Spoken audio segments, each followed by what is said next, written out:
第一步，我们先将洗衣跟程序旋钮向上拔起。如果遇到旋钮比较紧的状况，可以用椅子起子把旋钮顶出，会比较好拆卸。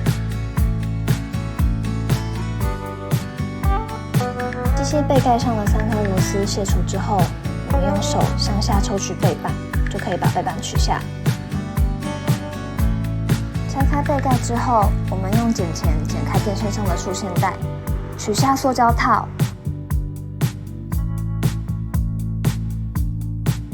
我们先将控制面板上的3颗螺丝卸除，然后将3片上盖都打开。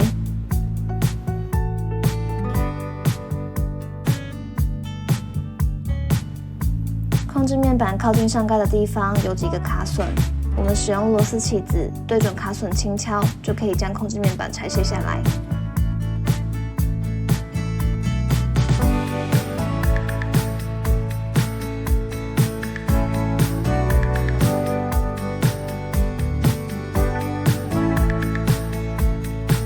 控制面板拆开后，可以看到计时器。接着，我们把洗衣跟程序开关上的2颗螺丝都拆卸下来。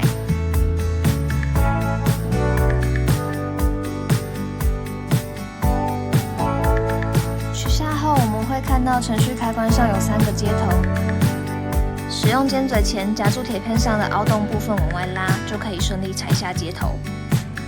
这边我们需要先记住每条颜色对应的位置，后续安装新计时器时才能对照位置安装。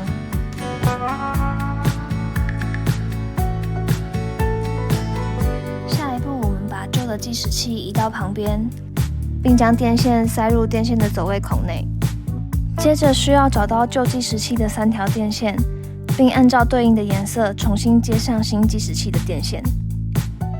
这边有2种接电线的方式，第一种是使用奶嘴头。如果手边没有奶嘴头，可以使用电器绝缘胶带来处理。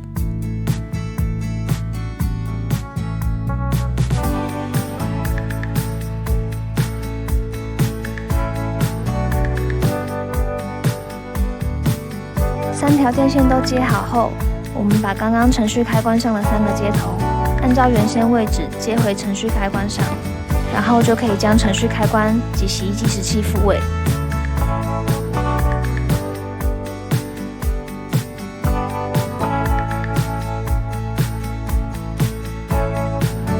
控制面板下方有一组微动开关，我们需要确认微动开关的2个簧片在机器关盖时是否有接触到。如果没有，需要手动调整。调整完毕后，再次关盖确认，要确认2个簧片有接触到才能通电哦。接下来我们需要检查脱水注水管有没有正确安装。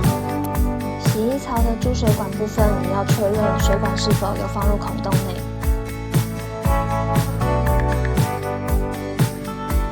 接着就可以把控制面板复位啦。先将位置对好，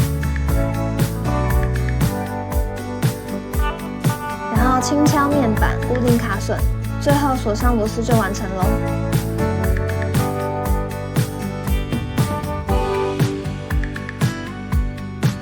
接着我们将旋钮复位，接着将底部的电线重新整理一下，绑上束线带就可以准备来安装背盖了。